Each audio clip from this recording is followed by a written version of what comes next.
یہ جو آج کل ایک ماحول بن گیا ہے، اور وہ ماحول اس طرح بن گیا ہے کہ کتابیں پڑھنا، قرآن و سنت پڑھنا اور اپنے دین کی بنیادی سورسز اور بنیادی مصادر کو پڑھنا وہ لوگ بھول گئے ہیں اور چھوڑ چکے ہیں، اور اپنے دین کو اور اپنے ہیروز کو اور انبیاء کو، صحابہ کرام کو، ائمہ کرام کو وہ ڈراموں کے ذریعے سیکھنے اور سمجھنے کی کوشش میں لگے ہیں۔ سوالات بھی آتے ہیں کہ یہ ڈرامہ دیکھنا جائز ہے یا نہیں جائز۔ پچھلے دنوں ایک سوال یہ آیا کہ رسول اللہ صلی اللہ علیہ وسلم کی شخصیت پر ایک ڈرامہ 20 قسطوں کا بن گیا ہے، کیا وہ دیکھنا جائز ہے یا ناجائز، کیونکہ بہت اچھا ہے۔ صحابہ کرام کے کچھ سیریز بنی ہے، حضرت ابو بکر صدیق رضی اللہ تعالیٰ عنہ، حضرت عمر فاروق رضی اللہ تعالیٰ عنہ کا، خصوصاً حضرت عمر رضی اللہ عنہ کا بہت زیادہ مشہور ہو گیا ہے۔ یہ جو ڈرامے بنتے ہیں، اس پر یہ بہت پہلے سے یہ سوال بھی اٹھا تھا اور اس پہ علماء نے جوابات بھی دیے تھے۔ میں اس تفصیل میں نہیں جانا چاہتا، لیکن صرف اتنی بات، آج کل ارطغرل غازی کے حوالے سے جو سوالات ہوتے ہیں اور اس پہ علماء کے فتوے بھی آ رہے ہیں، کوئی کہتا ہے جائز ہے یا ناجائز ہے، میں اس چکر میں اپنے آپ کو نہیں ڈالنا چاہتا، نہ آپ کو ڈالنا چاہتا ہوں۔ میں ایک بنیادی بات جو ان تمام ہر قسم کے ڈراموں کی گونج میں آپ کو ایک اور بات بتاتا ہوں اور آپ کی توجہ اس طرف مبذول کرانا چاہتا ہوں، اور وہ یہ ہے کہ ہم ایک مستقل دین رکھتے ہیں، ہم اس دین کی بنیادیں رکھتے ہیں، ہم اس دین کا پورا لٹریچر رکھتے ہیں، قرآن اور قرآن کی تفاسیر، حدیث اور حدیث کی شروح، سیرت النبی صلی اللہ علیہ وآلہ وسلم اور معتمد ذرائع سیرت النبی صلی اللہ علیہ وسلم کی مصادر شریعت جو ہمارے پاس موجود ہے، وہ بنیادی چیز ہے جس سے ہم اپنے دین کو سیکھ لیں، سمجھ لیں اور اس کو یاد کریں۔ اب اگر اس چیز کو ڈراموں کی شکل میں کنورٹ کر دیا جائے، ڈرامے کا نتیجہ ڈرامہ ہوتا ہے، اور ڈرامہ بنانے والا اور ڈرامے کی جو کردار ہوتے ہیں وہ ڈرامہ باز ہوتے ہیں، وہ ایکٹر ہوتے ہیں۔ ہم جب سیرت النبی صلی اللہ علیہ وسلم کو پڑھتے ہیں، ہم جب صحابہ کرام کی سیرتوں کو پڑھتے ہیں، ہم جب اپنی دین کی بنیادی سورس کو پڑھتے ہیں، مصادر کو پڑھتے ہیں، ہمارے دلوں کے اندر انبیاء کرام کی جو شخصیتیں بن کر سامنے آتی ہے، خصوصاً رسول اللہ صلی اللہ علیہ وسلم کی سیرت کو چونکہ ہم بہت زیادہ پڑھتے ہیں، ہم ہر معاملے میں آپ صلی اللہ علیہ وسلم کی سیرت کو دیکھتے ہیں اور آپ کی سنت کو دیکھتے ہیں، ایک انتہائی پاکیزہ، ایک انتہائی محترم، ایک انتہائی مقدس شخصیت جو ہمارے دلوں کے اندر بن جاتی ہے، جس کو میں کم از کم میرے دل کے اندر رسول اللہ صلی اللہ علیہ وسلم کی جو شخصیت بنی ہے، میں اس کو بیان نہیں کر سکتا، میں اس کو اپنے دل کے اندر اور اپنے دماغ کے اندر دیکھ سکتا ہوں کہ میں کیسی شخصیت کو دیکھ رہا ہوں،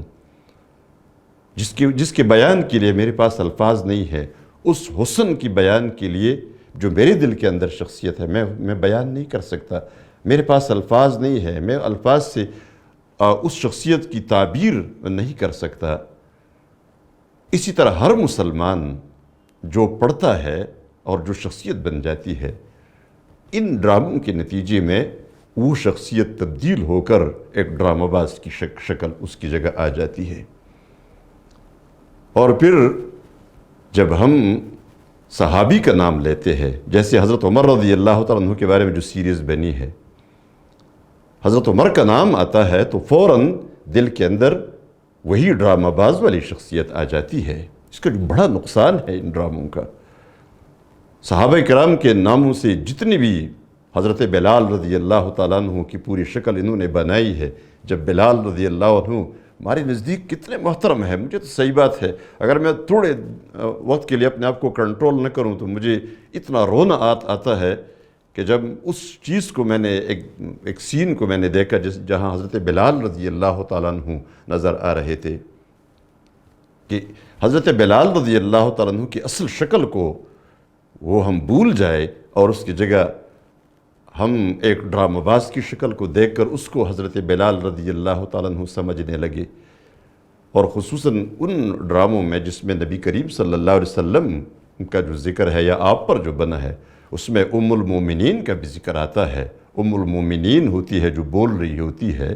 اسی طرح جو بھی شکل سامنے آتی ہے وہ ڈرامہ بازوں کی شکلیں ہوتی ہے۔ اللہ کے رسول صلی اللہ علیہ وسلم کی بجائے جب ہم مثلا درود شریف پڑھنا شروع کریں گے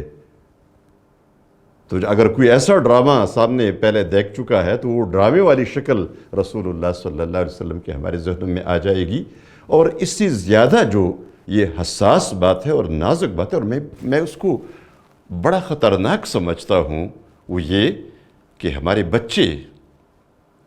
جو ڈرامے دیکھتے ہیں اور ان کو ہم بڑے شوق سے یہ ڈرامے دکھاتے ہیں، نتیجہ کیا ہوگا؟ جو اصل شخصیت رسول اللہ صلی اللہ علیہ وسلم کی ہے، صحابہ کرام کی ہے، ائمہ کرام کی ہے، اور ہمارے جو ہیروز گزرے ہیں، جیسے ارطغرل الغازی ایک ہیرو ہے، ہمارا امت مسلمہ کا ایک ہیرو ہے، ان کی جگہ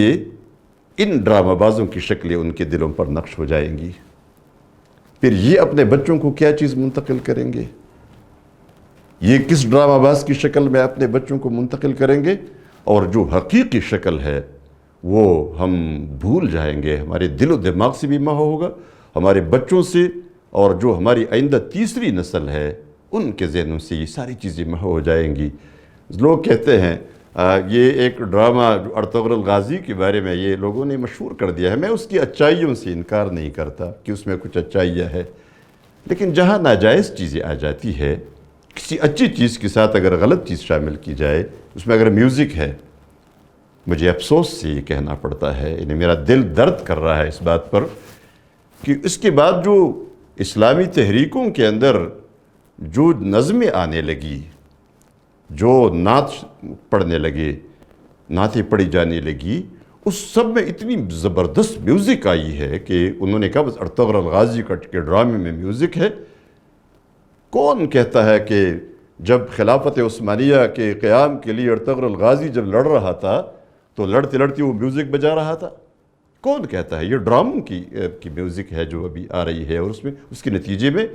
پوری امت اور امت کے بچے، امت مسلمہ کے بچے، مسلمان لوگ، مسلمان تحریکیں اپنے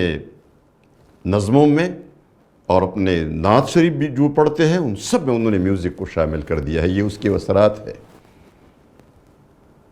خواتین جس شکل میں دکھائی جاتی ہے، کیا یہ شرعی شکل ہے؟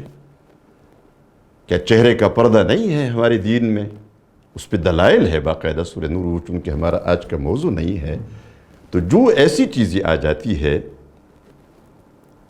جو شریعت کے خلاف ہے، ظاہر اس کو ہم جائز نہیں کر سکتے، ہم شارع نہیں ہیں۔ علماء کو بھی یہ ظاہر جو بھی عالم دین کوئی فتویٰ دے گا تو وہ اپنے آپ کو شارع تو نہیں کہہ سکتا،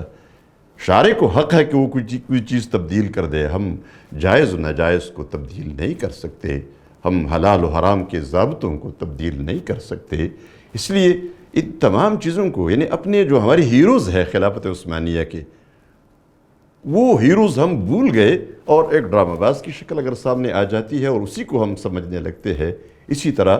صحابہ کرام کے، اور خصوصاً جیسے حضرت یوسف علیہ السلام کے بارے میں جو فلم لوگوں نے بنائی ہے، کتنا انہوں نے ظلم کیا ہے، زیادتی کی ہے۔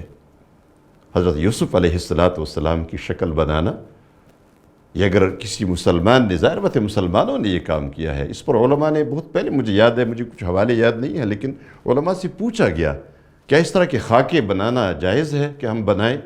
علماء نے یہی جواب دیا تھا کہ آپ ایک اخلاص کے ساتھ کوئی خاکہ بنائیں گے، لیکن جو دوسرے لوگ بنانا شروع کریں گے ان کو پھر آپ کنٹرول نہیں کر سکیں گے، اور اس کا بڑا فساد رونما ہوگا۔ اس لیے اس سب سے بچنے کے لیے اپنے آپ کو بھی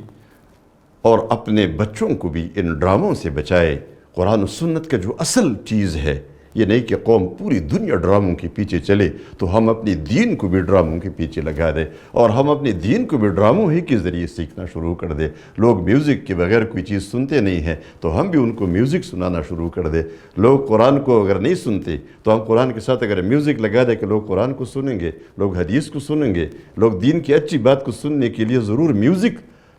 سننا پسند کرتے ہیں، تو یہ رویہ ٹھیک نہیں ہے۔ ہم اپنے دین کی طرف آ جائے، ہم اپنے آئندہ نسل کے ساتھ پھر بڑی خیانت کریں گے اگر ہم یہ کام کریں کہ ان کو ڈرامے منتقل کریں بجائے اس کے کہ ہم اپنے اصل ہیروز کو